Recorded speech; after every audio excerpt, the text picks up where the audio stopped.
Hello, hello, and welcome back to the show. This is Jeanette Chasworth, and I am the Color Whisperer. And today I'm really excited because we have a marvelous gift, and she has an amazing story, and I can't wait to share it with you. And her name is Julia Starzyk. I hope I said that right. Um, we'll get her to say it. So let's bring her on. Let's see if we can bring her on. There we go. Here we go. Hi, Julia. How are you today? Hi, I'm good. How are you? Good, and you're in London, which is it's a very different time zone for you right now. Yeah, well, we have an evening here. It's just Yes. after seven o'clock in the evening, so yeah, a little bit different. I suppose you're still in the morning, so I'm Still talking to morning you from the here. future. Yes, it's wonderful.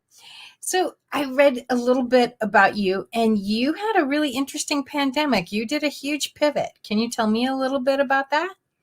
Yeah, so basically my background was always in construction. I used to work in a construction company here in UK. We have a concept of main contractors where basically, if somebody does a bigger project, usually there's more than one contractor, and the main contractor ultimately is the bigger company than just a regular builder. So I used to work in one of those for about 7 years, 8 years. I was on a position of a commercial director. I was doing, a lot of the things with finances, planning projects, doing all of the running around and donkey work. And basically, I was super overworked. I was quite tired. I didn't really like, the way my life was going. So I wanted a little bit of a change. And I put my resignation down. And then 3 weeks later, we had the first lockdown announced, which was great timing. Um, and yeah, I kind of didn't really leave straight away. I was in a director's position, so it took some time, to pass all of the work, pass all of the. We had about 5 projects at the time, so it took quite a lot of time to actually, prepare for me to kind of step away from that role. I left about 5 or 6 months later, and yeah, like we just came out from the first lockdown here in UK. I didn't really know what to do. I had a few job offers, but the job market, work market back then was quite wonky. So I actually thought I might start, try myself and see how it goes as a temporary role. And yeah, it still hasn't come to an end yet. I think that's wonderful. Now you help designers and you also help clients. Tell me a little bit about you have a couple of different programs that you work with.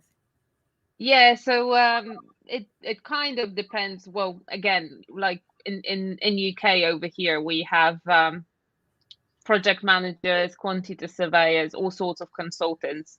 They usually work either on the client side or the contractor's side.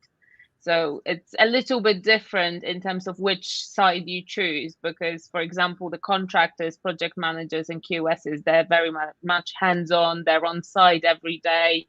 They, check drawings. They make sure everything, everyone that comes in actually works to whatever the drawings say, etc. Whereas when I work with the end users and occupiers, so people actually buying houses to live in them. Uh, and it's hard to say, but basically you work with a lot of amateurs, right? People have no idea what is construction, how to read drawings. They don't really understand everything we're talking about.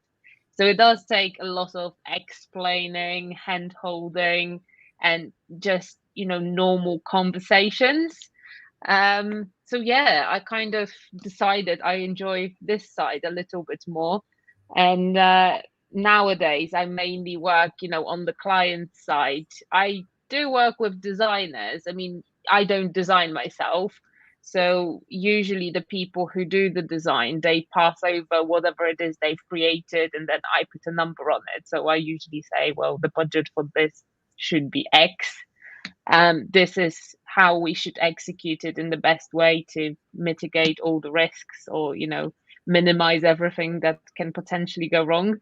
And yeah, and that's pretty much what I do on a daily basis nowadays. It is a lot of work making sure that the clients know exactly what's going on and conveying that idea to the contractors. Because I know in my work, I'll draw something out and then you still have to go to the job site and say, okay, I want you to do this. It's the drawing isn't always enough for the workers. And so I have to draw, you still have to go on site and say, okay, this is this, this is this. And there's some things that, um, they don't see until you're right there. So do you find that as well? Well, we have usually more than just one designer as well. We have a massive scheme of, it's called principal designer role. So in here in UK, we have quite extensive health and safety procedures, and every job has Mhm. a principal designer. So somebody who assesses whether the design or something, whatever it is we're trying to achieve, is actually safe to be made, and Right. nobody's going to lose their life on it.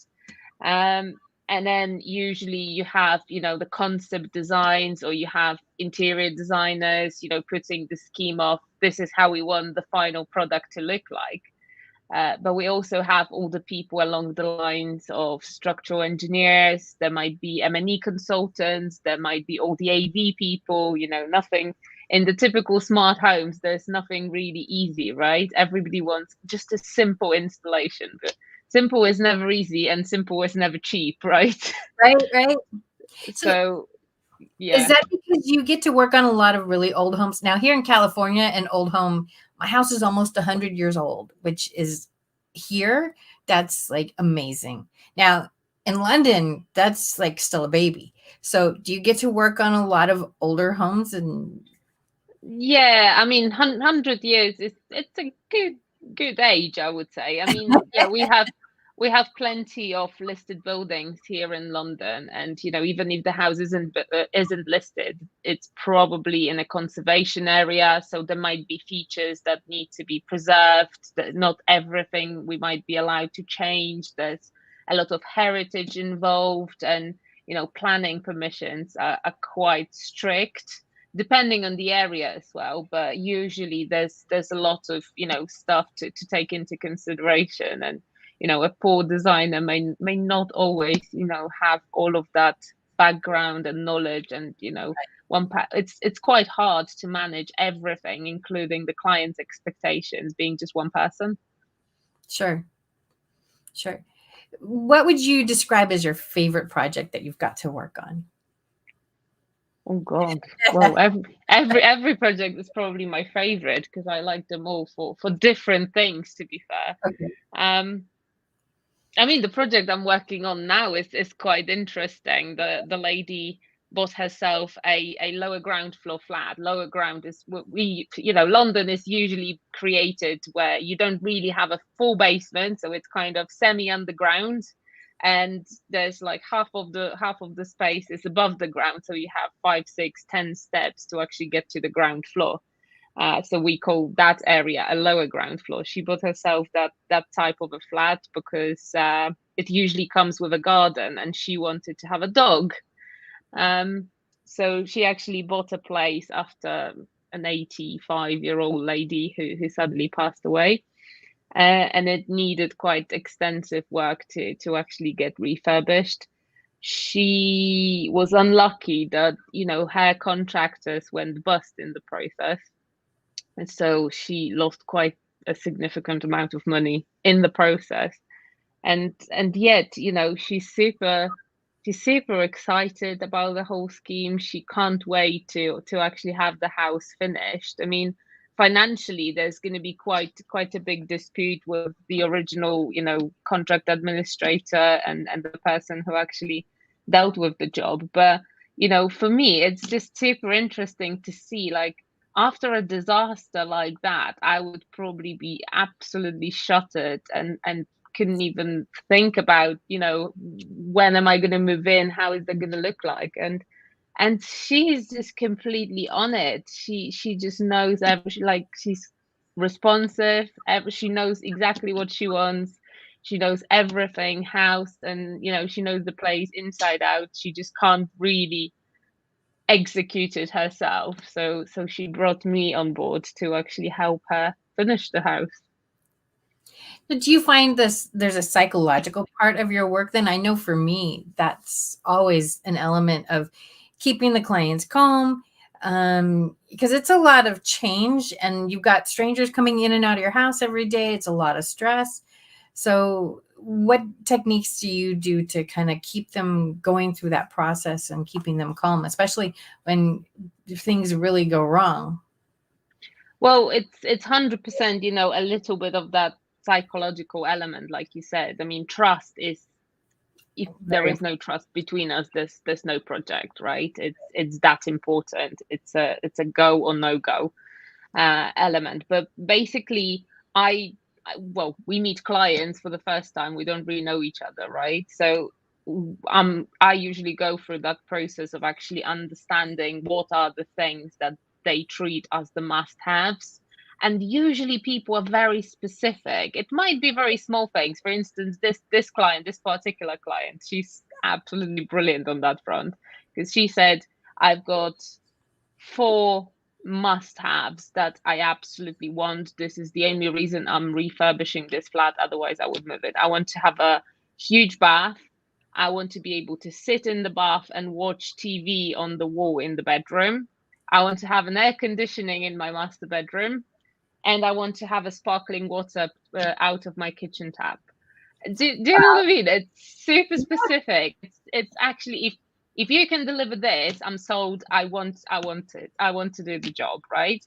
I still kind of keep her informed. I still do all of my due diligence, and I still make sure she has access to everything she needs to have access to.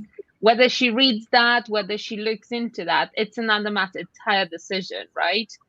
But it makes me feel like I've given her all the information that she might need at a certain point.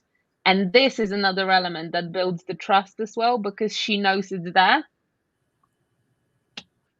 Listening is really, really important. You told the story what she wanted. When I got my house, one of the big things I wanted was my own mailbox. I didn't want to have to go down the street or have like four or eight mailboxes clumped together. I wanted it to be on my porch. That was really important to me. And it's silly. I mean, like, it's not silly, but it's funny when you start that, what do I want? It's little things that do make a big difference. And as a designer, those are the kind of things I'm looking at too. It's like, okay, she wants to be able to watch the TV from her bathtub. Well, that's a lifestyle thing because she obviously loves bathtubs and she loves taking baths and she wants to watch TV and relax while she's in the bathtub. So it's also about creating the right lifestyle for them. So it's not just we're going to change and make it pretty, but we're going to change to create a lifestyle that we need. And I think during COVID, we all certainly were like looking around our house going, wait, this isn't working. That's not working. So how did COVID affect your business? Or did you get slowed down? Did you get speeded up? What happened for you? Well, that's a great question. My business started in COVID, so it was actually born in just after the first lockdown. And interestingly, my business actually started very different. I actually started picking up these smaller projects where it was, like you said, everybody was kind of in their homes 24/7. We were allowed to only go for one walk a day here in UK. It was quite strange, and the weather was really nice as well. We had a really hot, really sunny summer and spring back then.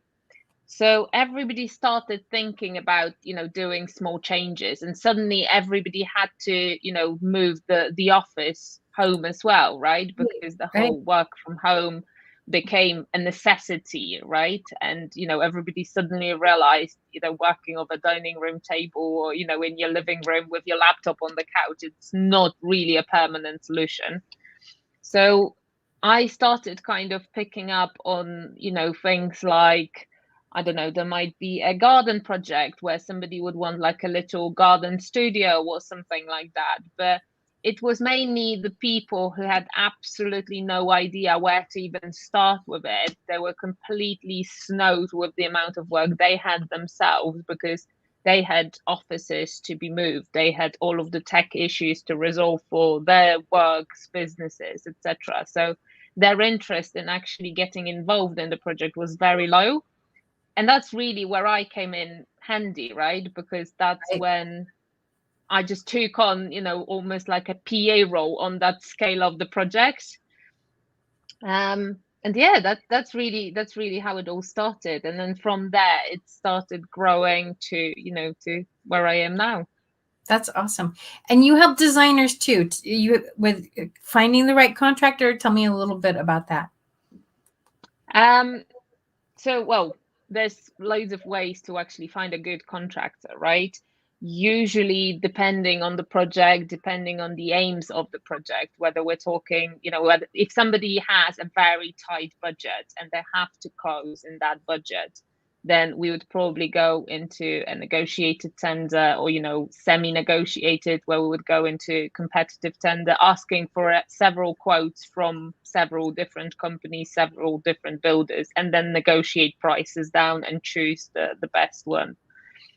But if somebody's very, very time sensitive, for example, they have to move in because their lease is running out and they absolutely have to move in on a certain date, then that we have different tendering methods where we can make sure that this date is met. Otherwise, there will be, penalty clauses, etc., etc. So it very much depends what are the actual aims of the work.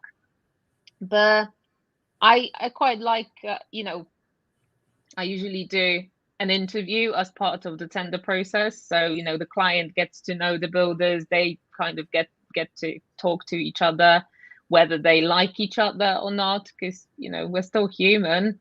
If you're Right. handing over your home keys to someone for the next 6 to 12 months, you want to at least like them, right? So I always tell my clients when they're hiring a contractor, I said, look, it's a little bit, it's not a marriage, but there's an element of this person's going to be in your house for the next X many months. You have to like them. You have to be able to talk to them. And there may be some arguments, but you have to be able to, maybe not arguments, but differences of opinion. But you have to be able to say, no, that's not okay. And yes, this is okay. And be able to speak freely with them. Otherwise, you don't have a relationship, and then it ends up really nasty. So you have to feel absolutely. good. And at the same time, imagine the project comes to an end, everybody walks away, right? You want to be able to kind of go there, have a conversation with these people and to say, well, actually, everything's perfect apart from that one little thing that really bugs me. Would you mind redoing it? Or can we agree something to change this? It happens all the time, right? And basically, if you don't have that relationship and you don't really like each other, you can't even talk to each other after the project's Right. finished. And it's probably not a great success, I would say. So how do you keep the work-life balance? Because I know contractors start calling me at 7 o'clock in the morning, and I still sometimes get texts at 7 o'clock at night. So how do you keep the work-life balance? I have two phones. I just keep it completely separate. So, I usually on a Friday evening, I just leave my work phone in the drawer here in the office. I walk away and I'm not back until Monday. Weekend is my time off. I'm not here. I usually book some days off. I mean, I'm originally from Poland, so I travel to see my parents, I travel to go see my friends, etc. So if I do, then I simply, just leave all the stuff with my assistant. She's in charge then, she feels best. Just she can be the boss and tell everyone off. And yeah, and I just kind of, take a couple of days off every couple of months or so, and that kind of keeps me going. So did I see that you went to Ascot? You got to go Yes. to Ascot? Tell me about that. Because Oh like, yeah, well, that was the first time I went this year. That was really interesting. It was probably one of the hottest days here in UK that we had. So yeah, it was quite sweaty, but yeah, it was really good fun, to be fair. But Yeah. What would you like to know? I've Oh, never been to horse racing, so I don't really know what's the important bit. all I really know about Ascot, I mean, I'm an Anglophile, but what I know about Ascot is My Fair Lady World. That it's a big hat contest, and everybody's dressed in their finest, and they sing a song. So, and I know there's horse racing somewhere in there, but no, it sounds really wonderful. So, how did you get to go? Like, is there a list, or like, is it something you just pay to go, or do you have to be Yeah, invited, or you can just buy the tickets. I mean, a friend of mine, she actually lives in Ascot. Ascot is a small town, stroke okay? bigger village, and they actually live there next to the golf course. So she dropped me a message the other day saying, "Well, do you want to go to Royal Ascot? I've never been. I live here 3 years now. I wouldn't mind going." I was like, "Yeah, why not?" Why not? Right? Let's try. So we just literally booked the tickets on the spot, and yeah, we went to actually see how it is, how it was. It was definitely an interesting experience, I must say. I mean, I won something along the lines of £26, so I didn't make my millions yet there, but it was still good that, first time bet, first time win. And yeah, you get to kind of experience a completely different atmosphere. Everybody's having a chat, everybody's enjoying themselves, having a drink, and at the same time everybody looks quite fancy and has a, whatever the hat, or fa- fastener, fastener, Fascinator. something. Fascinator, that's the word. Fascinator. I don't understand where that word came from, though. It doesn't make any sense. No idea. That I'm thing. not British originally, so I can't really say.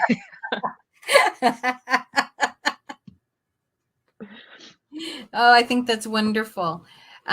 So you're working in, I in a very masculine field. So do you have issues with, how do you, because I know we've had, I mean, sometimes I deal with contractors like they don't want to always listen to a lady. So how do you deal with that, or do you confront that? um I don't really have that problem, but it might also be because of my background. I used to work in a construction company. I was always the boss, and I back then, if somebody didn't want to talk to me, or they didn't want to give me whatever it was I needed, or they didn't listen to me, I was mean and I put them as the last person on the payroll list, right? So that's how it works, so I've built my authority back then quite strong, and at the same time, I'm quite talkative. I could probably talk to anybody. I don't really have an issue in building those relationships with anyone, but I do very much know where the line is. So we can have a laugh, we can have fun, we can joke, etc., etc., but it's my way or no way.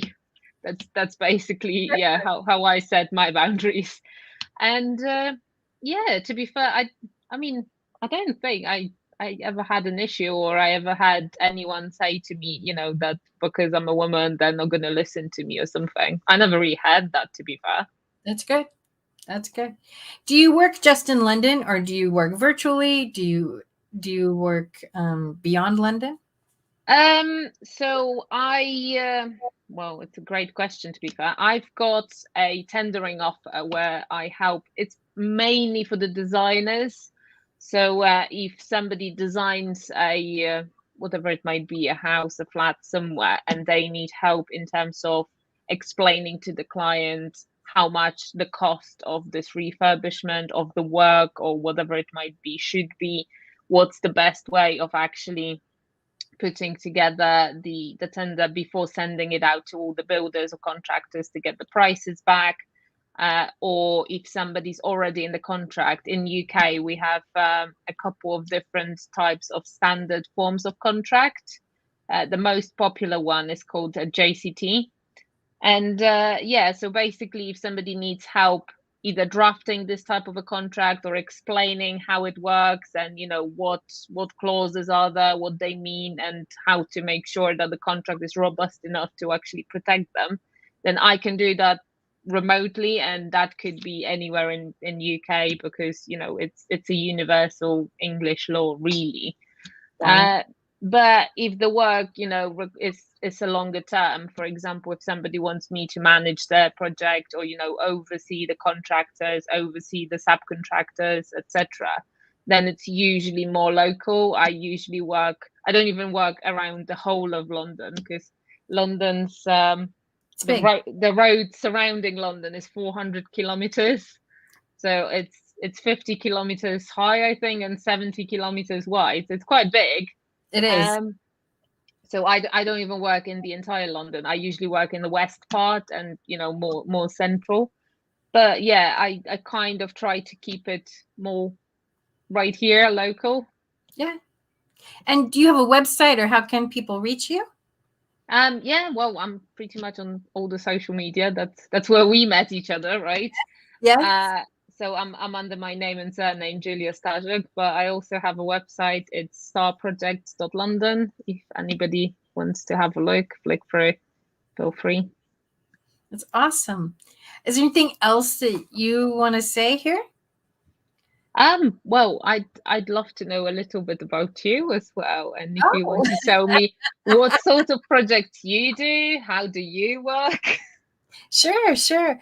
So I am one of the things that I do. I'm a designer, and I love that you're doing this, because that's kind of the part that I don't like as much, is doing all the implementing and stuff like that. I love coming up with a design.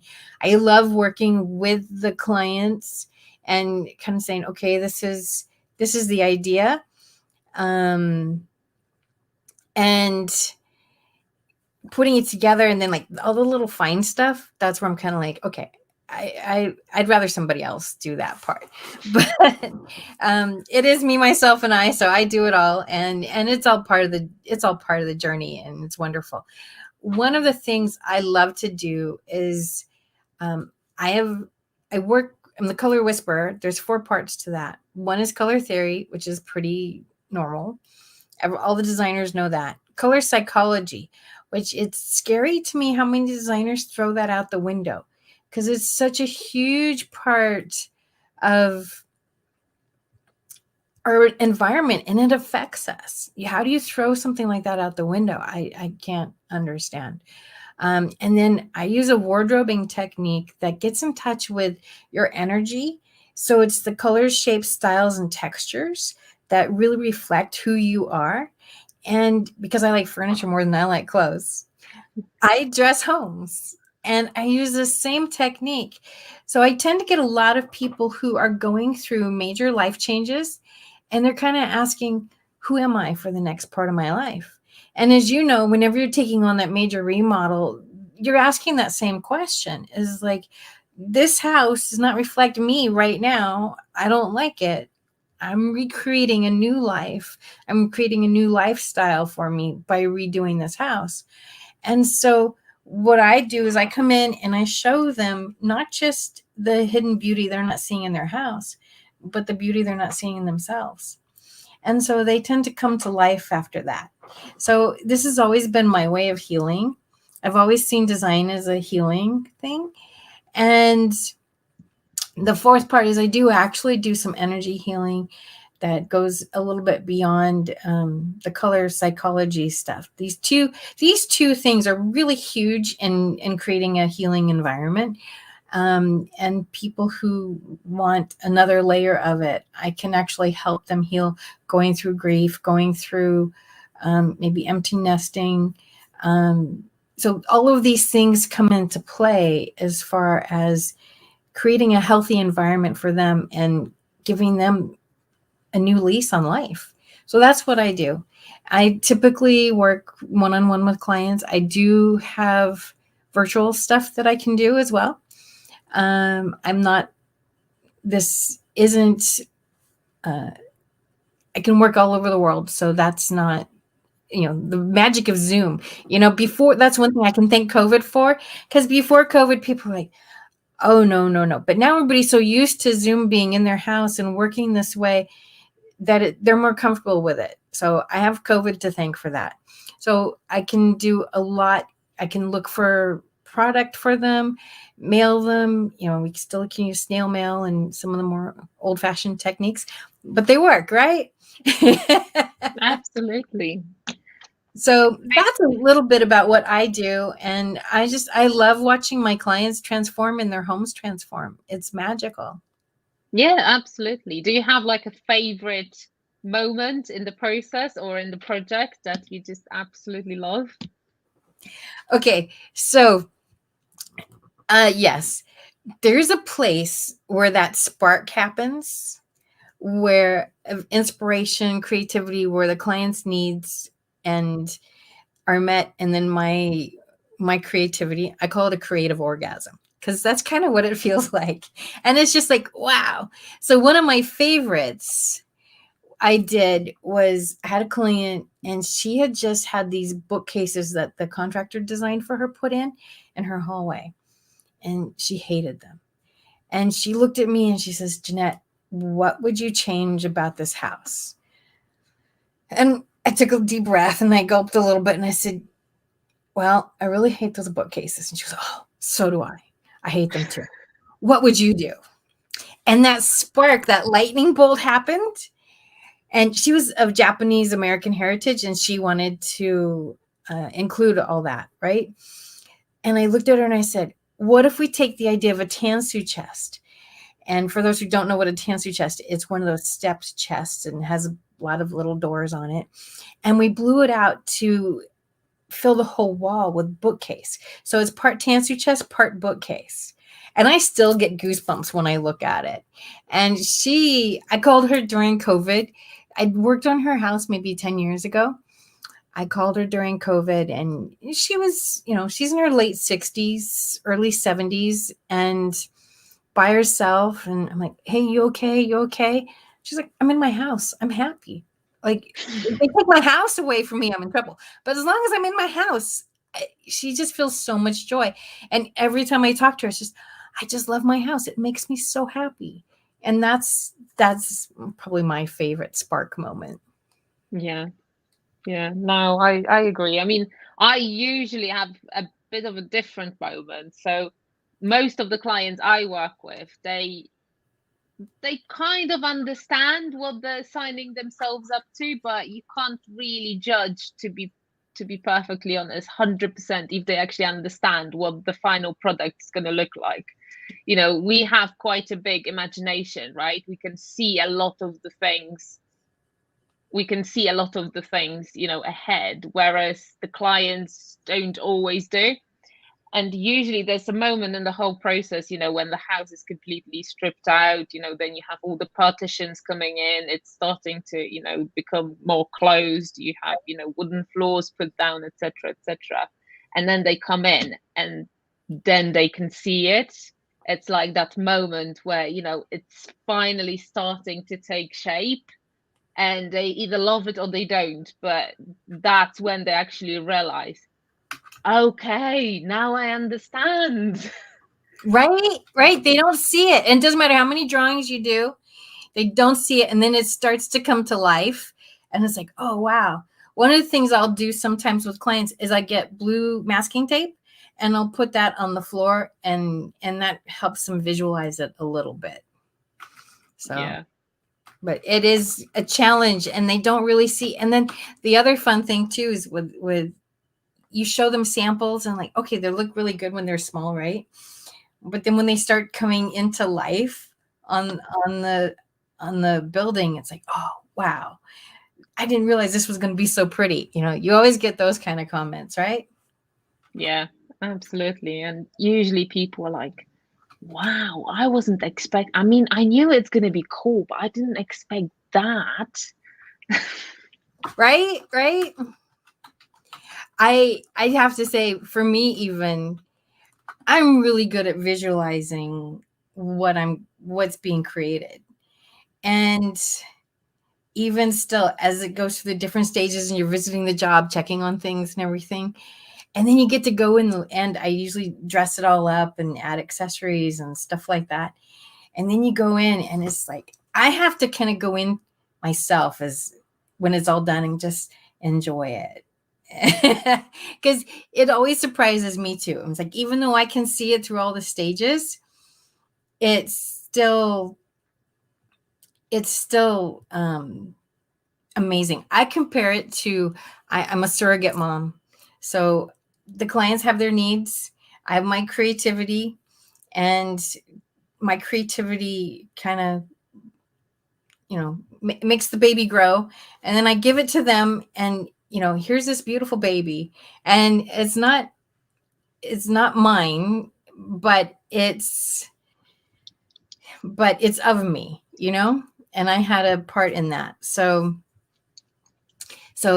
that's kind of how I feel, is I'm just a surrogate mom, and here's the baby, and there is this moment of just, wow, it's so beautiful. Do you Yeah, want no, 100%. I mean, I kind of look at it. I never really looked at it from that perspective of like the baby being born, but yeah, I kind of, we have a little bit of a different process. So normally it's the handover between the contractor and the client, and right? usually they move in straight away. So it's actually the removals people who bring all of the stuff, belongings, and we call it FF&E, fixtures, fittings, Yes, and yes. equipment. So basically, I don't usually get to see the house until a few weeks later, when they settle Mm, in and the dust kind of drops down, etc. Then they will probably invite you for a drink or something, and you sit in the brand new kitchen having a glass of wine in your hand, and you're thinking, "Damn, I've done a good job." it's right. It's a wonderful feeling, isn't it? Yeah. It's a wonderful feeling. Hey, I'm just popping in. Y'all having a great conversation and all of that. And I was actually enjoying learning more about Julie. And I think this is Star Projects London and all in that space. So hopefully that is correct, and folks can go there and learn about her website and all of that. 'Cause it does sound like she's doing some amazing work in the field of project management. As I was telling y'all before the show started, I've known some folks that have gotten training in different kinds of project management, and I sometimes wonder if it's one of those terms that a lot of folks use, but don't necessarily know the meaning of the term when they're using it. So I just wanted your take on that, Julie, because I do know that sometimes a lot of folks will say that they are a project manager, and when you hear them describing the job, they are an architect, or they are an engineer, or they are something other than the actual project manager. And I'm going like, okay, do project managers actually get frustrated when they hear that? Because I've even heard people describe project management for other parts of their careers, because everybody wants to have that kind of ability to manage themselves and manage their life and manage whatever. So I think the project management skills you need even in personal budgeting and planning and stuff. So I just think it's one of those terms that I wonder if people that are actually in the field hear it used a lot and they're going like, that's not really what we do. Yeah, I mean, project management itself is a big bag, right? You can fit a lot of the things into it. It's kind of the same like construction. If you look at, people's homes, you might be working on one home, you might be working on a massive development where you've got 300 units being built. Both sides need project managers, but the actual work is completely dramatically different, right? I used to work, for example, on a commercial project where we were building three blocks of warehouses where there would be like, different shops and stores, etc. And yeah, my role back then was completely different to what I do now as well. So I kind of look at it from a perspective of everybody can be a project manager, but not everybody should be. Mm-hmm. And the reasons why people decide to have a separate independent person as a project manager vary, right? A lot of the people just thinks, I just don't want to do it. Like, I haven't got the time, I haven't got the desire, I don't know anything about it, I don't really want to learn about it. Can you just take it away from me and just deal with it, right? And if they happen to be an architect and they want to do it, by all means, I don't think I've met an architect who would be equally good project manager as an architect, because architecture is quite creative, And people who usually are creative and open with the mind and creativity, they're not really greatest in organizing things and remembering the order and why and procedures, etc. So I kind of look at it from a perspective that I don't really compete with them. I just add to the skill set. And yeah, that's basically my take on it. No, that makes a lot of sense. Everything. I was just wondering, did you always knew you were going to be in that construction space? As now producing a Jeanette show for a while, I've got the impression that she always knew that she was going to be designing and doing a lot of things with colors and other things, even as a youngster and everything. So I was wondering, were you the kid that was sitting there like doing the building blocks and all of that kind of thing? So you always knew that you were going to be in this construction space, or is it something that you discovered as a career much later in life? So I actually wanted to be an architect. I started to study architect. Well, I wanted to study architecture, but back then in Poland, when I applied to university, there were exams to actually study architecture, and part of this exam was a hand drawing. So we were given, an A1 sheet of paper, a pencil, and 3 hours of time, and we had to draw. And I basically failed back then. And that's when I came to London, really. So I kind of took a little bit of time off, and I wanted to space out and rethink what I'm going to actually do. And I started my degree over here in product design. And as I was working in product design back then, which was really, really cool, because that was the beginning of laser cutting, 3D printing. Wow, that was mind blowing back then. I actually started working as an assistant project manager in a construction company. And I kind of took the job thinking it's going to be easy, office job, no problem at all. It was quite close to my uni as well. So I was like, brilliant. I just didn't realize back then that the office was on site. So, yeah, I kind of got into the construction world by mistake, but I stayed. But you stayed, and it looks like you've been doing a great job in it. Hey, Jeanette, I don't know if you noticed this, but one of the things as y'all were talking, I was observing the backdrop and everything, and I know that you were very much into the colors and designs, and I was going like, hey, because I love nature and I love plants and I love animals, and I was like, Jeanette's always got her plant behind her, and apparently so does Julie, because I know that Julie has her plant behind her as well. So I just wondered, how important is plants and nature to you, Julie, as a person in construction? Because I know a lot of times y'all are out in places that a lot of times Mother Nature is out there as well. So I was just wondering if that plays a part in your life, that whole plant nature connection. Oh, absolutely. I mean, this room originally in my house was basically designed to be a man's cave. I mean, that was why this wall is brick wall. There's a little beer fridge over there in the corner. And then we had a pandemic, and I kind of needed an office at home. So, the man's cave idea was transported into the garage, and, this room had to become my office. So I wanted to make it a little bit more lively, put some plants in and change the color scheme. But, basically the whole landscaping is super interesting, especially on the project, I work on, because in London, like outdoor spaces, balconies, gardens even are quite small. So it always takes a lot of thinking and, how to give people this outdoor space, even though it's going to be quite tight and quite small.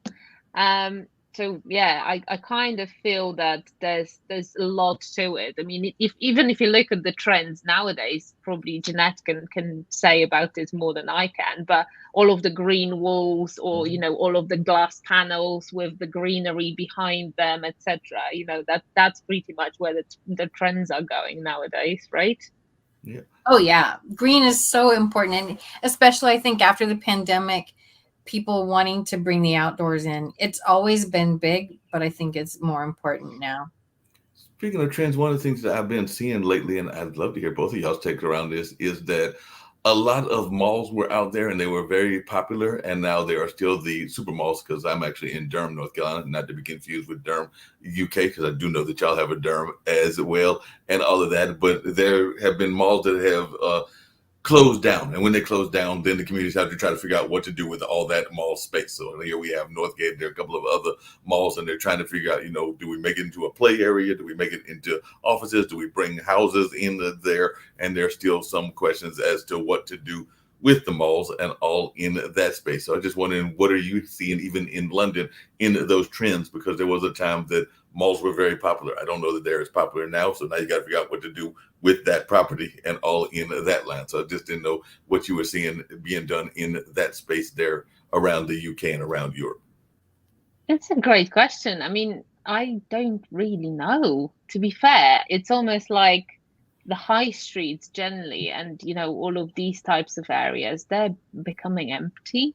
And a lot of the people, even in the pandemic, a lot of the people moved over their businesses, and the small shop owners or whoever, they were forced to kind of create some sort of retail online, right?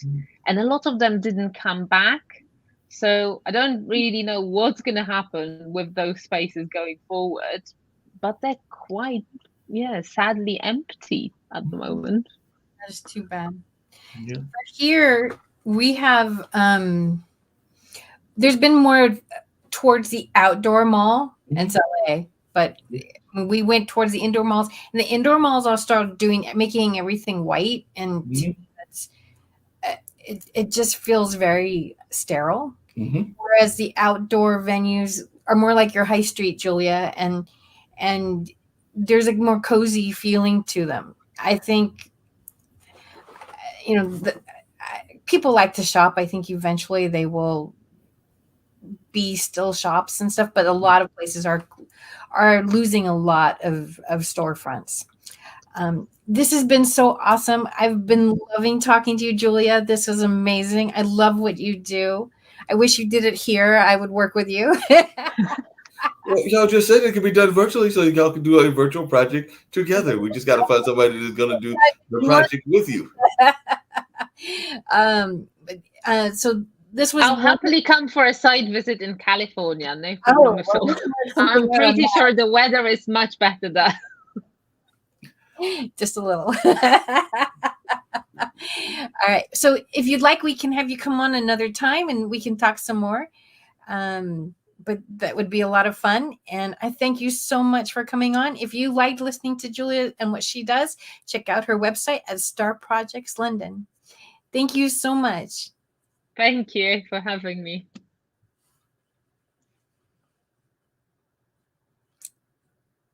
All right. Well, that was an amazing show. I loved having Julia on. If you have any questions about your home or how you can make your home a better environment, just give me a call. I'm at thecolorwhisperer.com. Thank you very much.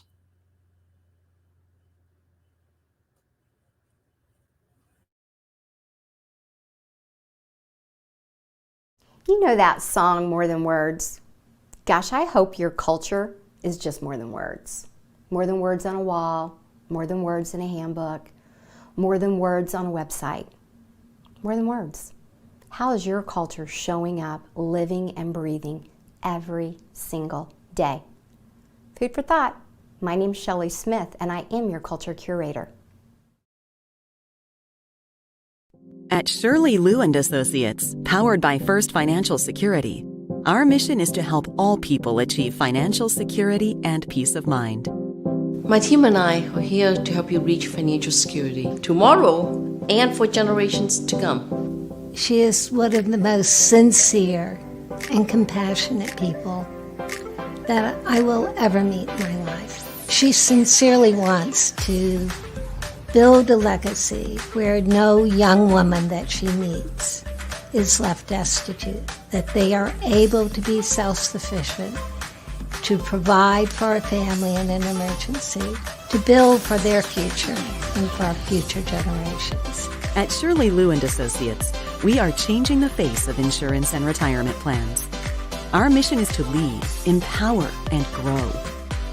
We are the home of tax-free retirement. We provide comprehensive planning for businesses, rollovers for retirees, and individual personal financial planning. I'm a very people-oriented person. It's important for me to make sure my clients feel in a safe environment, make sure I feel in a safe environment, that I can trust the people that I'm working with.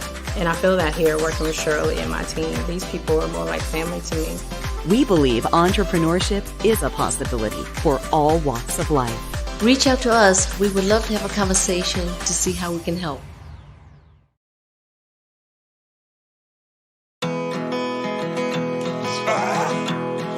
This place that I call home. Everyone explaining to her that